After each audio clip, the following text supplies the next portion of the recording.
back. তো hello বন্ধুরা, চলে এসেছি নতুন একটা ব্লগে। আশা করি তোমরা খুবই ভালো আছো। সো আলোর মতে আমিও খুবই ভালো আছি। তো আজকে আমরা যেতে চলেছি চালতে বেরিয়া। A few moments later.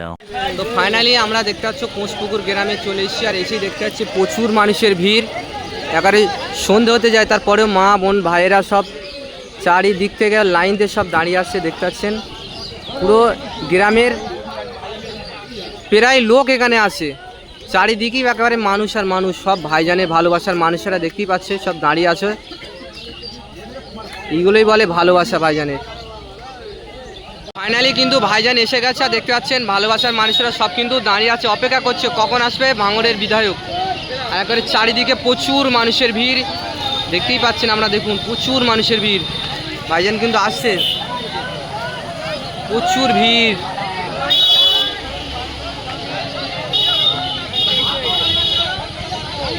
এরকম ভিড় মনে আমি আমার জীবনে মনে হয় দ্বিতীয়বার দেখছি আমি।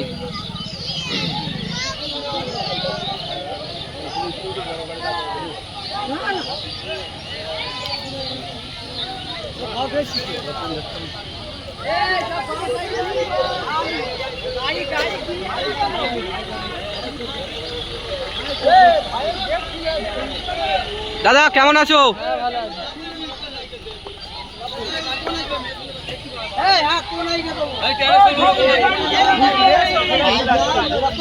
ওই যে দেখতে পাচ্ছ জনক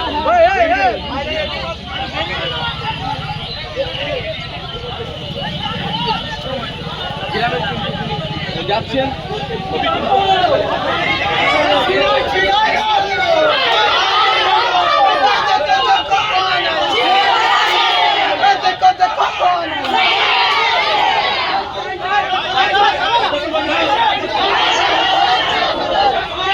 দেখতে পাচ্ছেন ভাইজানের ভালোবাসার মানুষেরা সব গ্রামের মনে হয় আর হয়তো মানুষ নেই, সব মনে হয় এখানেই আছে, এরকমই লাগছে আমার।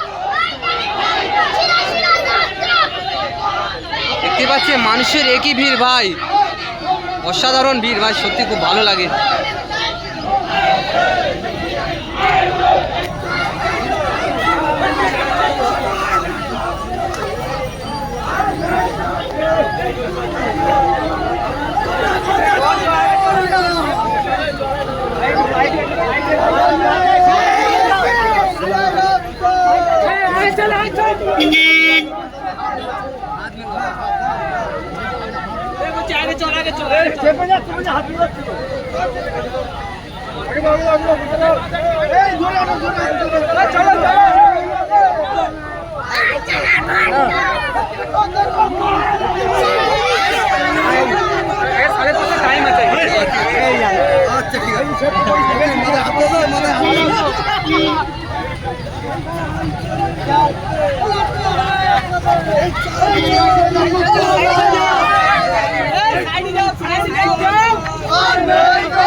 ভালো আছো সব?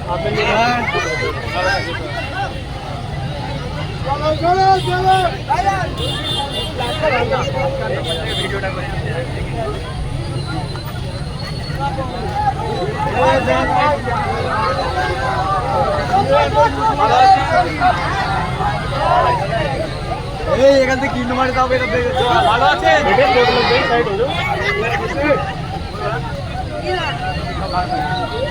কালো ভাই ঠেলে ভাই ঠেলিনি ভাই ঠেলিস নি ঠেলিস নি।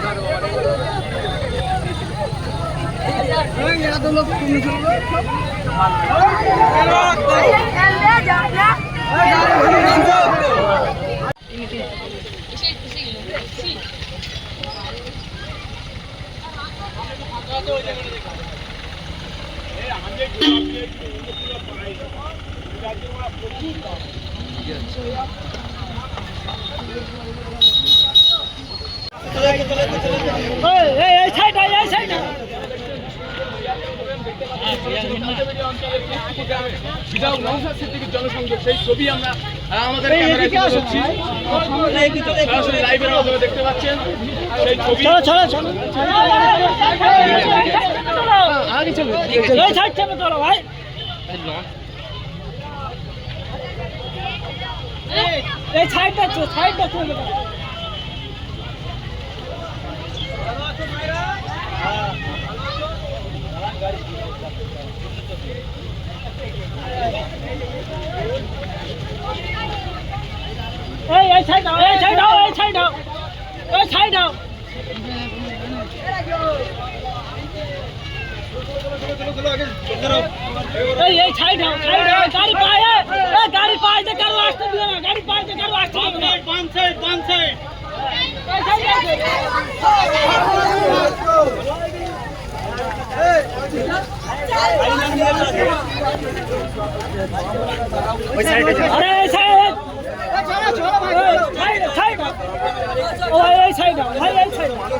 একটু জোরে ঠিক আছে নিচে গেল ঘাটা মেরে দিল।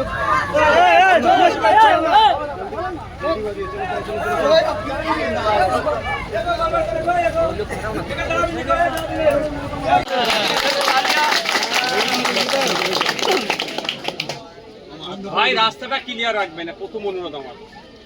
রাস্তাটা মানুষ যাতে চলাচল করতে পারে তার ব্যবস্থা রাখবেন। আমি এখানে উপস্থিত হয়েছি আইএসএফ এর নেতা হিসাবে নয়, আমি এখানে উপস্থিত হয়েছি ভাঙড়ের বিধায়ক হিসাবে। সুতরাং আপনার কোনো অভাব অভিযোগ থাকলে আমার সাথে কথা বলতে পারেন। আমার যদি ক্ষমতা থাকে আমি সমাধান করব, আর নাহলে কিভাবে সমাধান করা যায় সেটাও বলবো। আপনি তৃণমূল করতে পারেন, আপনি বিজেপি করতে পারেন, আপনি সিপিএম করতে পারেন, আপনি আইএসএফ এর ঘোর বিরোধী হলেও আপনি এখানে আসলে আপনার যে অভিযোগ আমি শুনতে বাধ্য। সুতরাং নির্দ্বিধায় যে কেউ আমার কাছে আসতে পারে, আমি বিধায়ক, আমি তাকে পরিষেবা দিতে বদ্ধপরিকর।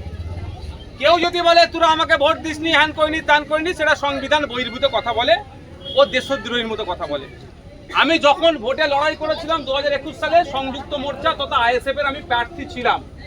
এখন আমি এখন আমি সংযুক্ত মোর্চা বা আইএসএফ এর থেকে আমার পরিচয় ঊর্ধ্বে গিয়ে আমি ভাঙড়ের বিধায়ক। সুতরাং ভাঙড়ের প্রত্যেকটা মানুষকে পরিষেবা দেওয়া আমার দায়িত্বের মধ্যে পড়ছে। আমার এখতিয়ারের মধ্যে পরিষেবা হলে আমি প্রদান করব। আপনারা জানেন গত 10 তারিখে আমাদের এই ভাঙড়ের, আমার সাথে তার রাজনৈতিক পরিচয় আলাদা ছিল। এই মুখে না কথা বলে অনেক কাজ করা যায়। রাজনৈতিক পরিচয় তার আলাদা ছিল, থাকতেই পারে, এটা ডেমোক্রেসি। ভারতবর্ষে এত রাজনৈতিক দল আছে, পৃথিবীর ইতিহাসে কোনো দেশে অত রাজনৈতিক দল নেই। এটা বিউটি অফ ইন্ডিয়া। আমাদের দেশের যে বিউটি, এটাই হচ্ছে তার প্রমাণ যে প্রায় 22 থেকে 2300 রাজনৈতিক দল আছে। সারা পৃথিবীতে যদি জোগাড় করা যায় অত দল পাবে না যত ভারতবর্ষে আছে। সেটা আমার সংবিধান আমাকে রাইট দিয়েছে, আমি রাজনৈতিক দল গড়তে পারি। যার যে রাজনৈতিক দল ইচ্ছা গড়বে, ভোট আসলে মানুষকে বলবে, যাকে মানুষ চাইবে ভোট দেবে, এটা সিস্টেম। আমাদের রাজ্জাক খাঁ ভাঙড়ের ভোটার, আর আমি ভাঙড়ের বিধায়ক। আমি প্রথম দিনেই কি বলেছিলাম যে রাজ্জাক খাঁর খুনিদের আমি শান্তির ঘুম ঘুমোতে দেব না। কিন্তু রাজ্জাক খাঁর আমার কাছে ও তৃণমূলের থেকে বড় পরিচয়, উনি ভাঙড়ের একজন ভোটার। আর আমার নিজের পরিচয় আইএসএফ এর চেয়ারম্যানের থেকেও এইখানে দাঁড়িয়ে আমি আজকের ডেটে আমি ভাঙড়ের বিধায়ক। সুতরাং আমি বিধায়ক, আমার এলাকার একজন খুন হবে, যে বা যারা খুন করেছে তাদের বিরুদ্ধে আমার লড়াই চলবে। সব সময় সামনে দাঁড়িয়ে লড়াই করতে হবে এরকম ব্যাপার নয়। আমি এটাও পরিবারকে জানিয়েছি আমার মাধ্যম দিয়ে, প্রয়োজনে ব্যাকডোর থেকে আমি সহযোগিতা করব, কিন্তু রাজ্জাকার খুনিদের কিন্তু আমি শান্তির ঘুম ঘুমোতে দেবো না।